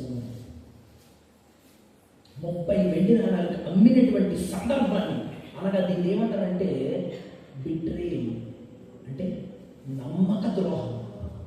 యేసుక్రీస్తు ప్రభువారితోనే ఉన్నాడు, యేసుక్రీస్తు ప్రభువారు చేసినటువంటి కార్యాల నుంచి చూశాడు, యేసుక్రీస్తు ప్రభువారు చేస్తున్నటువంటి ప్రతి ఒక్క స్వస్థ కార్యం దగ్గర యోధా ఉన్నాడు. కానీ చివరిలో యోధాయే నమ్మక ద్రోహం చేశాడు.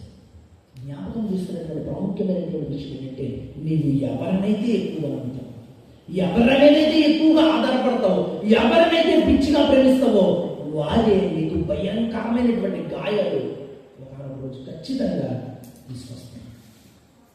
మనుషులు ఏదో ఒక రోజు, ఏదో ఒక సమయంలో ఖచ్చితంగా ఈ యొక్క మోసం చేసేటువంటి వారు ఉంటారు. నీ భార్య మరి నేను గాయపరుస్తున్నాను చాలాసార్లు, నీకున్నటువంటి భార్య నిన్ను చాలాసార్లు గాయపరుస్తుంది, నీకున్నటువంటి భర్త నిన్ను చాలాసార్లు గాయపరుస్తుంది.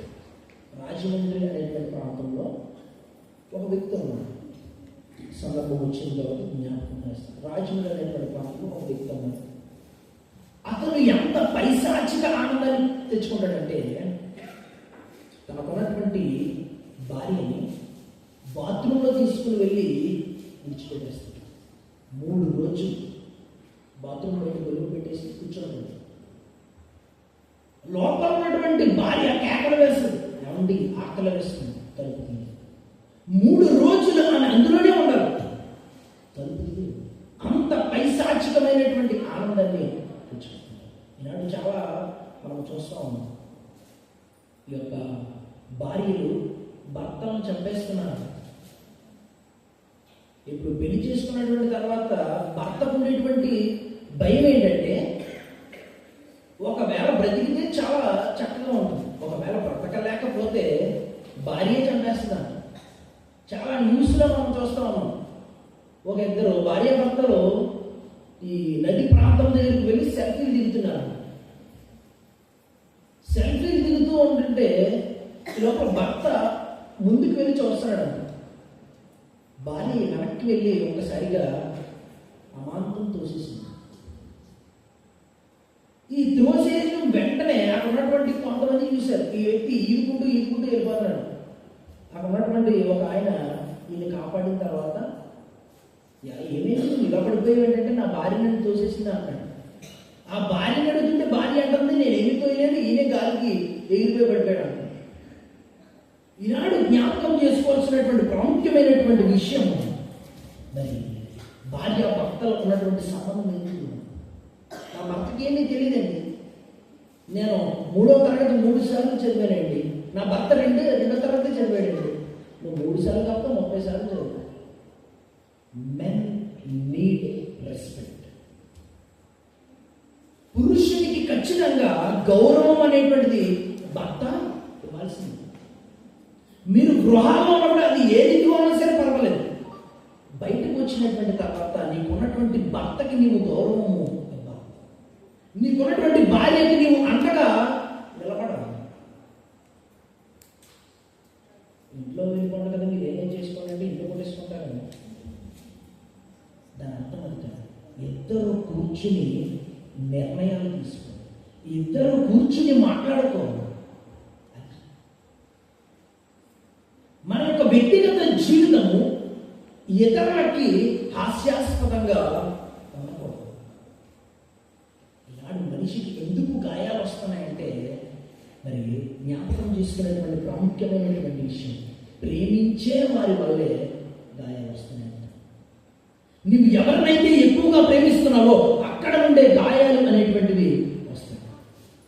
గడిచినటువంటి ఒక 2 రోజుల క్రితము పేపర్లో ఒక హెడ్లైన్ వేసేది ఏంటంటే, స్త్రీ కన్నా పురుషుడే ఎక్కువ బాధపడతాడు.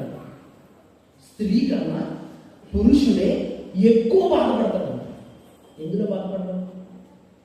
యవనస్తులకి ఈ యొక్క బాధ తెలిసినటువంటి విషయం ఏంటంటే బ్రేకప్.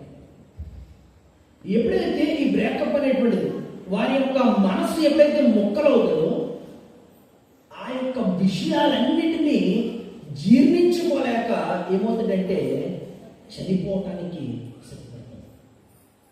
వీటన్నిటినీ ఆలోచన చేసుకుని ఎక్కువగా ప్రేమించినటువంటి తన యొక్క సర్వస్వం అనుకున్నటువంటి వ్యక్తి, పురుషుడు కావచ్చు లేకపోతే స్త్రీ కావచ్చు, అతడే నా యొక్క సర్వస్వము, అతడే నాకు మరి ఏదైనా సరే నాకు తీర్చేటువంటి వాడు అతడే, లేకపోతే ఈయనైతే ఆమె నా యొక్క సర్వస్వము అని ఎప్పుడైతే అనుకుంటారో, వారి ఇరువుల మధ్య ఎప్పుడైతే బ్రేకప్ అనేటువంటిది వస్తుందో, వారు తీసుకునేటువంటి మొట్టమొదటి నిర్ణయం ఏంటంటే, యవనస్తులు హ్యాండిల్ చేయలేనటువంటి ప్రేమ భయంకరమైనటువంటి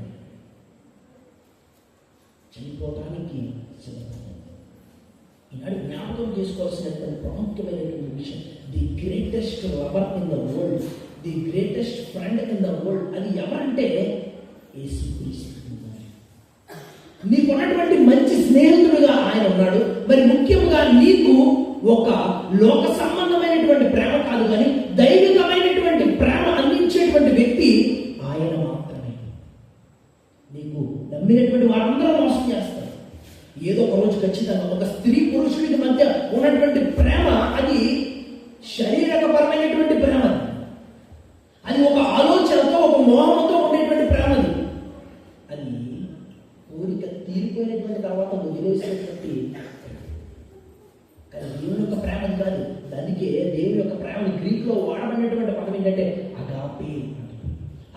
ప్రేమకి వర్ణించలేము. ఇంకా ఆ ప్రేమ హద్దులు ఉండవు దానికి. అందుకే యోహాను సువార్త 3వ అధ్యాయం ఆ యొక్క 16 వచనంలో దేవుడు ఈ లోకమును ఎంతో ప్రేమించినాడు. ఆయన ఎంతగా ప్రేమించాడంటే మనందరి కోసము తన యొక్క ప్రాణము కూడా లెక్క చేయకుండా తన యొక్క ప్రాణమును అర్పించడానికే ఆయన లోకానికి వచ్చాడు. ఆయన యొక్క ఆలోచన విధానం మనిషి పాప బంధకములతో ఉండిపోతున్నటువంటి సమయంలో, మనిషి పాపానికి తన యొక్క జీవితము సమర్పించుకున్నటువంటి సమయంలో, ఆ యొక్క అపవాదికి తన యొక్క జీవితము గాయముల ద్వారా ఉన్నటువంటి పరిస్థితుల్లో ఆయన ఈ లోకానికి వచ్చి ఆ గాయములు కడిగి నిన్ను స్వేచ్ఛారహితుడిగా చేశాడు. గలతీయులకు రాసిన పత్రికలో 2వ అధ్యాయం 1వ వచనంలో చెప్పేటువంటి ప్రాముఖ్యమైనటువంటి విషయం అది. గలతీయులకు రాసిన పత్రిక ముగిస్తాను. గలతీయులకు రాసిన పత్రిక 2వ అధ్యాయాన్ని మనం ఒకసారి చదివితే 1వ వచనాన్ని ఒకసారి మనం చదువుదాం.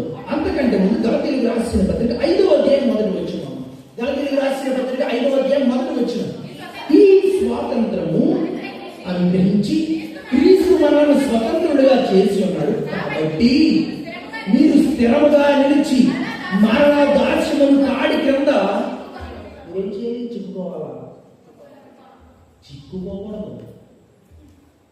ఆయన మనల్ని స్వతంత్రులుగా చేసినప్పుడు మనం ఏం చేయాలంటే ఆ యొక్క స్వేచ్ఛారహితమైనటువంటి జీవితాన్ని దేవుని కొరకు మీరు వినియోగించాలి.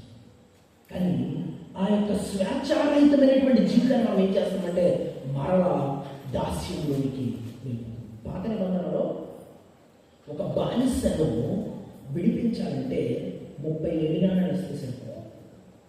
30 వెండి నాణాలతో ఆ యొక్క బానిసని కొనుక్కోవచ్చు. విడిపించాలన్నా 30 ఇవ్వాలి, కొనుక్కోవాలన్నా 30. యేసుక్రీస్తు ప్రభువారిని ఇస్కరియోతు ఎలా చూసాడంటే బానిస కింద చూశాడు.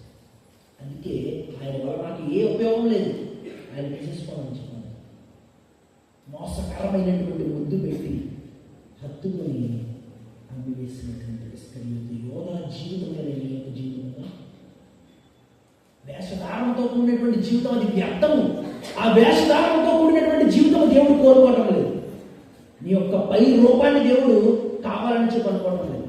నీ యొక్క హృదయం ఆయనకి కావాలి. నీ హృదయం ఏది ఉంది? మోసకరమైనటువంటి హృదయము.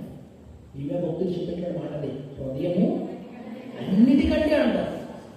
అన్నిటికంటే అనేటువంటి పదం ఎందుకంటే అసలు ఈ లోకంలో ఉండేటువంటి అన్నిటికంటే అది హృదయం చాలా మోసకరమైనది. అది ఘోరమైన వ్యాధి కలదు. నీ హృదయం 2 రకాలుగా ఉంటే అది ఏదో ఒక దినం ఖచ్చితంగా గాయం ఖచ్చితంగా ఉంటుంది. యోసేపుని గాయం చేసింది ఎవరో? యోసేపుని గాయం చేసింది ఎవరో? తన సొంత అన్నలే. ఎవరో కాదు, బయట ఎవరో యోసేపుని గాయపరచలేదు. తన చిత్తక కొట్టి ఒక గుంటలో పడేసాడు. ఒక గోతిలో పడివేసినటువంటి తర్వాత భర్తకి వచ్చారు, మరి కన్నేశారు. అదే రీతిగా మరి ఐగుప్తీయులు వచ్చారు, వారికి కన్నేశారు. ఆ యొక్క ఆలోచన మనం ఒకసారి చూసినట్లయితే సొంత అన్నలే తనని గాయం చేశారు. తన సొంత అన్నలే, ఎవరో బయట ఎవరో గాయం చేయలేదు. సొంత అన్నలే, సొంత బంధువులే, నీకున్నటువంటి ఎక్కువగా ఆధారపడేటువంటి వారే, నీకు ఎక్కువగా ప్రేమించేటువంటి వారే నిన్ను మోసం చేస్తారు, నిన్ను గాయపరుస్తారు. నీ బంధువులే నిన్ను గాయపరుస్తారు. ప్రేమించే వారే మరి నిన్ను గాయపరిచేటువంటి రీతిగా ఉంటారు. అందుకే యెషయా భక్తుడు చెప్పేటువంటి మాట ఏంటంటే అతడు పొందిన దెబ్బల ద్వారా స్వస్థత. అతడు పొందినటువంటి దెబ్బల ద్వారా ఆయన మన కొరకు మన యొక్క గాయములను మాన్పడానికి ఆయన గాయము చేయాలి. ఈ ఒక మాట చెప్తాను, ఈ మాట చెప్పి ముగిస్తాను. ఇర్మియా గ్రంథం చదువుతాం ఒకసారి. ఇర్మియా గ్రంథము 8వ అధ్యాయం. ఇర్మియా గ్రంథము 8వ అధ్యాయం మనం చదివితే 11వ వచనం చదువుతాం ఒకసారి. ఇర్మియా గ్రంథము 8వ అధ్యాయం 11వ వచనం. సమాధానం లేని సమయమున సమాధానము సమాధానము అని వారు చెప్పుచు నా జనుల గాయమును పైపైన మాత్రమే. అబద్ధ ప్రవక్తలు చేసేటువంటి పనిదే. సమాధానము లేనటువంటి సమయంలో వారు ఏం చేస్తారంటే పైన మాత్రమే గాయములు కడుగుతారంట. పైన గాయములు మాత్రమే. ఈనాడు యేసుక్రీస్తు ప్రభువు దేవాది దేవుడు ఆయన మీకున్నటువంటి పైన గాయములను కడగడానికి. మనిషికి గాయములు ఎందుకు వస్తున్నాయంటే మొట్టమొదటిగా అపవాదికి దాని యొక్క జీవితంలో పడింది. రెండవ ప్రాముఖ్యమైనటువంటి విషయం నీ మూర్ఖత వల్ల. మూడవ ప్రాముఖ్యమైనటువంటి విషయం ప్రేమించే వారే గాయం చేస్తారు. ఈనాడు రాత్రి కాల సమయంలో దేవుని యొక్క సన్నిధానంలో ఉన్నటువంటి మనం ఈ రాత్రి మన యొక్క జీవితాన్ని దేవునికి అప్పగిద్దాం. ఈ రాత్రి నీ యొక్క జీవితం దేవునికి ఖచ్చితంగా అప్పగించాల్సింది. నీ జీవితాన్ని సువాసనగా మార్చే దేవుడు. నా యొక్క మూర్ఖత వలనే నా యొక్క గాయములు దుర్వాసన వస్తున్నాయి. అక్కడ నిలబడలేనటువంటి పరిస్థితి. కానీ ఈ రాత్రి కాల సమయంలో దేవుడు చెప్పినటువంటి మాట దానిని సువాసనగా మార్చాలి. దానికి నీవు చేయవలసిన పని నీ యొక్క జీవితాన్ని ఆయనకు సమర్పించండి. ఎప్పుడైనా నీ యొక్క జీవితాన్ని ఆయనకు సమర్పించుకుని ఆయన యొక్క పాదములను పట్టుకుని మనం పెట్టుకున్నాం. గోచాడేవాడు ప్రభువా నా యొక్క జీవితాన్ని మార్చు. ప్రభువా నా యొక్క జీవితంలో గొప్ప కార్యం చేయ ప్రభువా. ఇప్పటి వరకు నేను జీవించినటువంటి జీవితము అది దేవునికి వ్యతిరేకంగా ఉన్నా సరే ప్రభువా నీ యొక్క ప్రేమ ద్వారా నన్ను రక్షించు. నా గాయములు కలుగు ప్రభు. నా గాయములు తీసివేసే పైనటువంటి గాయములు కాదు ప్రభు. నా యొక్క హృదయంలో ఉన్నటువంటి గాయములు, నా హృదయం దుర్వాసనతో ప్రభా నా యొక్క మూర్ఖత నా యొక్క నిర్ణయం వల్లే ఈ యొక్క పనులు చేస్తున్నాను ప్రభు అని చెప్పి బాధపడుతున్నాను. ఈనాడు ఈ రాత్రి కావాల్సిన మనకున్నటువంటి గాయములను ఆయన కడగడానికి ఇష్టపడుతున్నాడు. ఆయన నీ గాయములను కట్టడానికి వచ్చాడు. మంచి సమరయుడుగా ఈ లోకానికి వచ్చి నీ గాయములను కట్టాడు.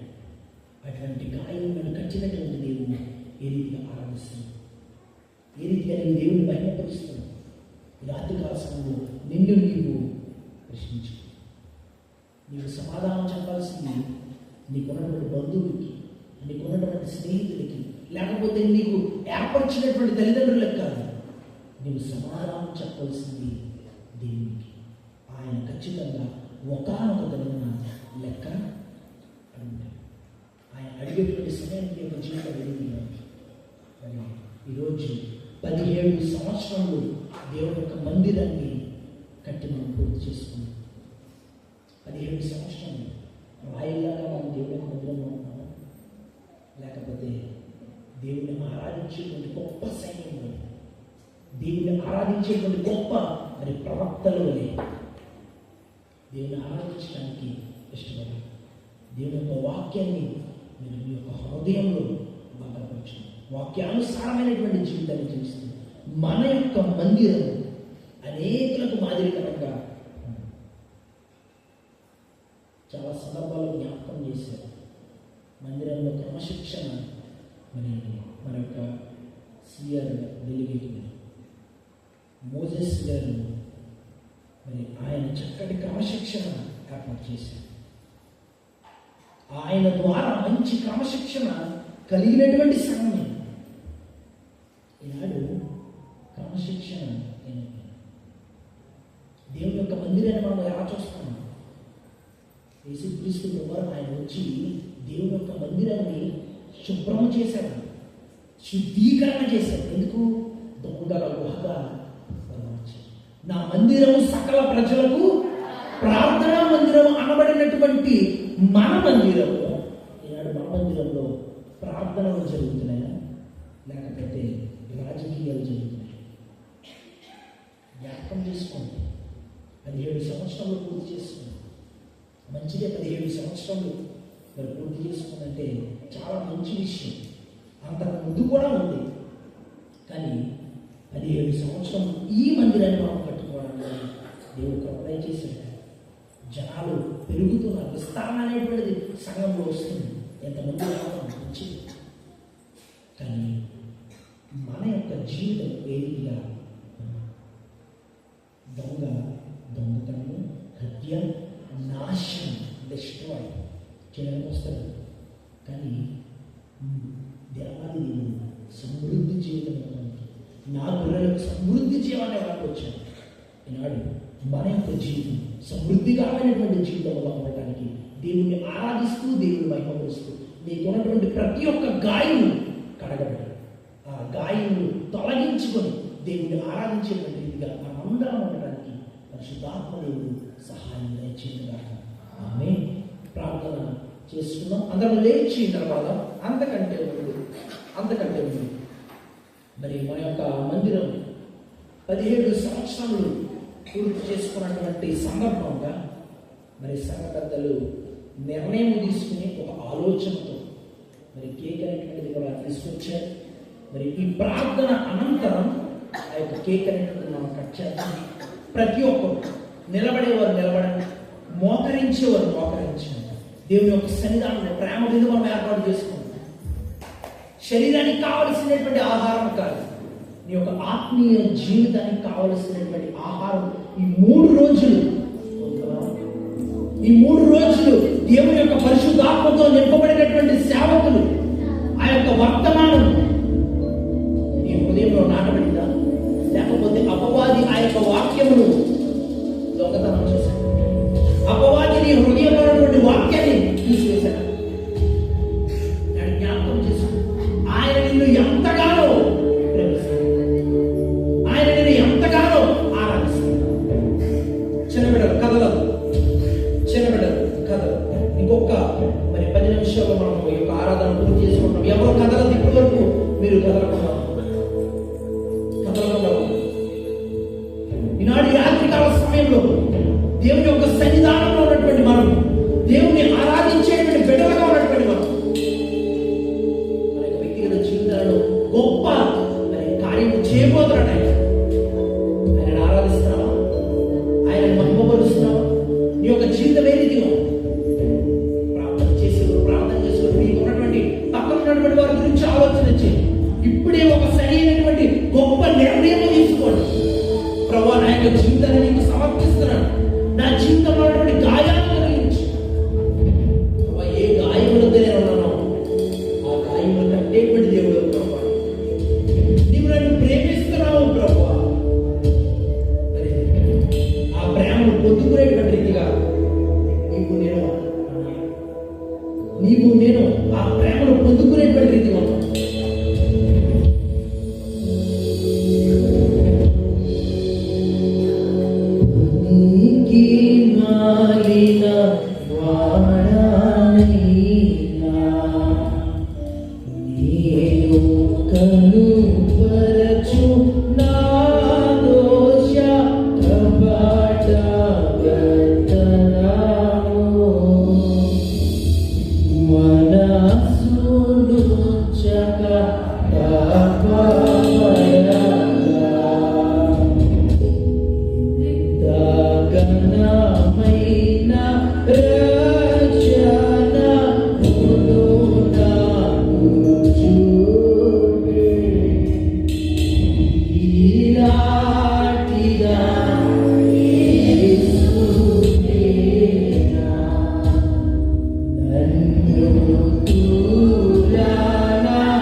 ప్రేమను పొందుకున్నటువంటి నీవు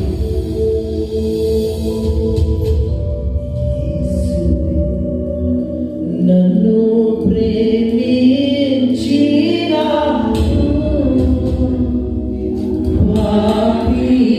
పాపినైనా నన్ను ప్రేమించిన అందరూ పాడుతున్నాం. యేసు నన్ను ప్రేమించినావు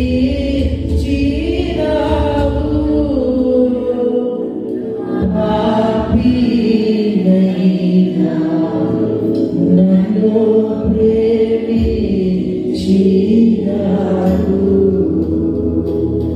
నా వంటి నరుడొకడు నన్ను ప్రేమించినా నా వలన ఫలము కోరు. ఆహా, నీ వంటి పుణ్యునికి నా వంటి పాపియో కేవలమే నీ లేక. యేసు నన్ను ప్రేమించినావు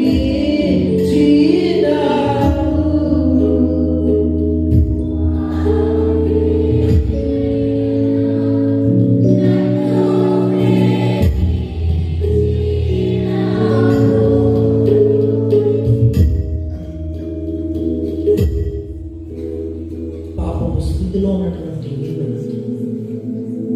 ఆయన ప్రేమిస్తున్నాడు. పాపము భూమిలో చిక్కుబడినటువంటి నిన్ను స్వేచ్ఛారహితుడిగా ఆయన చేస్తున్నాడు. కేవలము అది ఆయన యొక్క కృప మాత్రమే, కేవలము ఆయన యొక్క చిత్తము మాత్రమే. ఆయన ప్రేమను పొందుకుంటున్నావా? ఆయన యొక్క ప్రేమను నీవు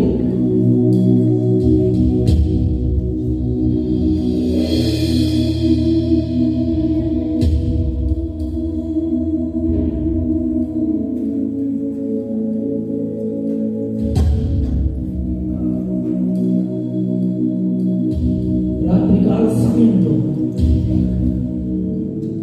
దేవుని ఆరాధించేటువంటి, దేవుని మహిమపరిచేటువంటి రీతిగా నేను జీవితం, నీ యొక్క జీవితం ఏ రీతిగా ఉంది? ప్రభువా నా యొక్క ప్రార్థన ఆలకించు. ప్రభువా ప్రభువా నీ యొక్క ప్రసన్నతను నేను పొందుకోవాలి. ప్రభువా ప్రార్థన చేయండి. ఎవరికి వారు ప్రార్థన చేయండి. నీ ప్రార్థన దేవుడు ఆలకించాడు. నీ ప్రార్థనకు జవాబు ఇవ్వాలని ఆయన ఇష్టపడతాడు. నీవు ఏ ప్రార్థన చేసినా, ఏ రకమైనటువంటి పరిస్థితిలో ఉండి ప్రార్థన చేసినా, ప్రభు నా యొక్క పరిస్థితి ఈ రీతిగా ఉంది ప్రభు, నా యొక్క జీవితం దుర్వాసన కలిగి ఉంది ప్రభువా,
ఎన్నో ఇబ్బందులు వస్తున్నాయి ప్రభువా.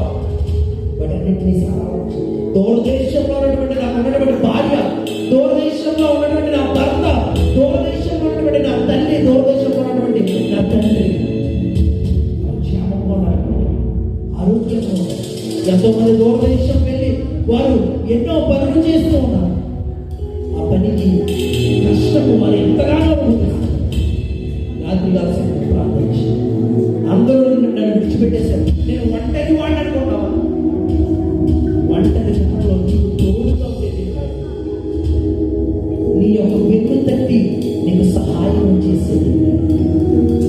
రాత్రి కాల్సిన ప్రార్థన చేయాలి. ఎవరికి వారు ప్రార్థించి అత్యంత కనికరము కలిగిన మా ప్రియ ప్రభువు తండ్రి, నీ ఘనమైన శ్రేష్టమైన ఉన్నతమైన ప్రశస్తమైన అమూల్యమైన నామమును బట్టి నీకు వేలాది వందనాలు స్తుతులు స్తోత్రములు చెల్లించుకుంటున్నాం ప్రభువా.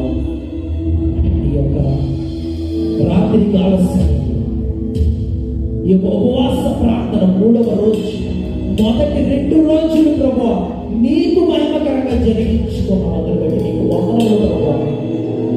మొదటి రోజు ప్రభువా నీ యొక్క దేవుని దాసుడు రెవరెండ్ జాన్ హైలీ గారి ద్వారా ప్రభువా చక్కటి వాక్య సందేశాన్ని మాకు అందించావు ప్రభువా.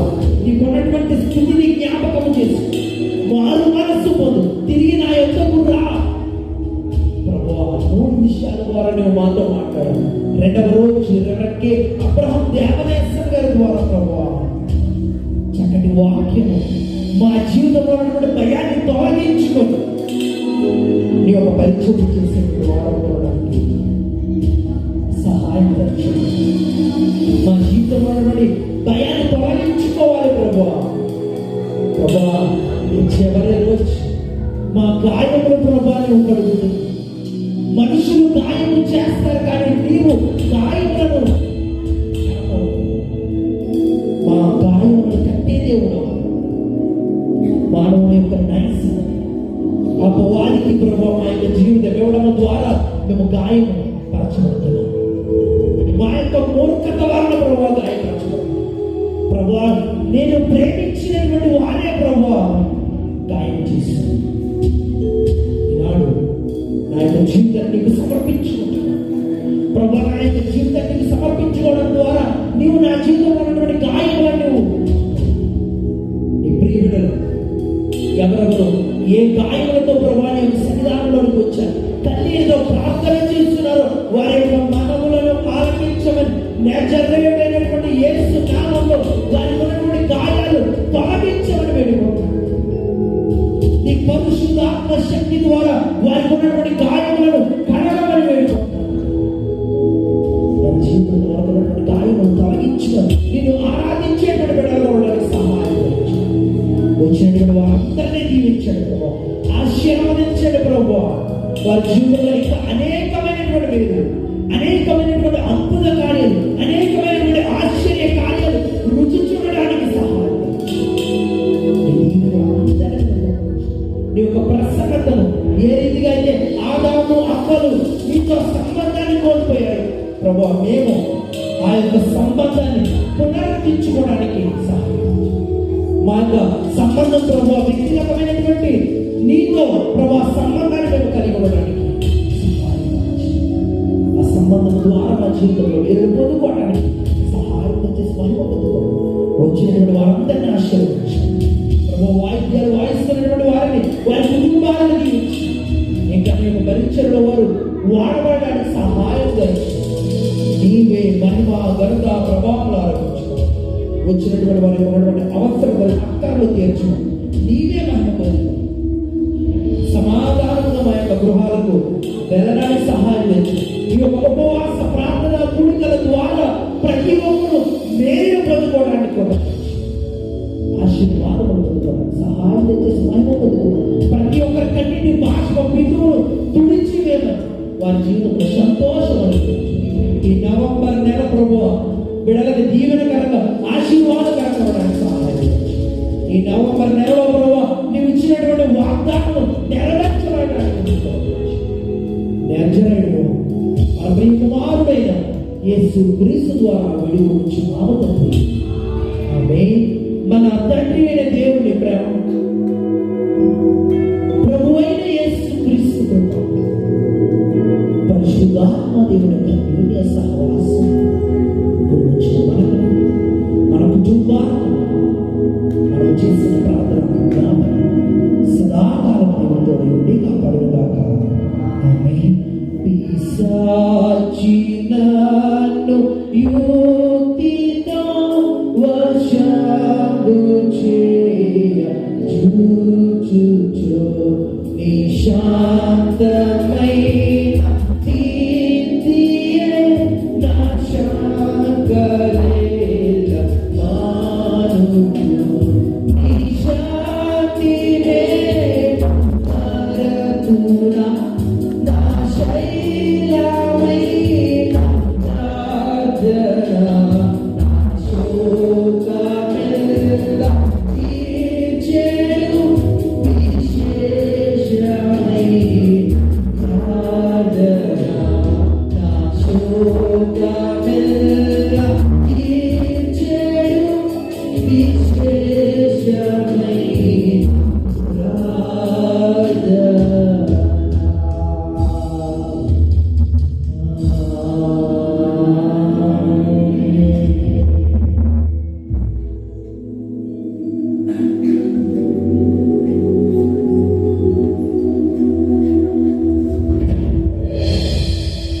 అందరికీ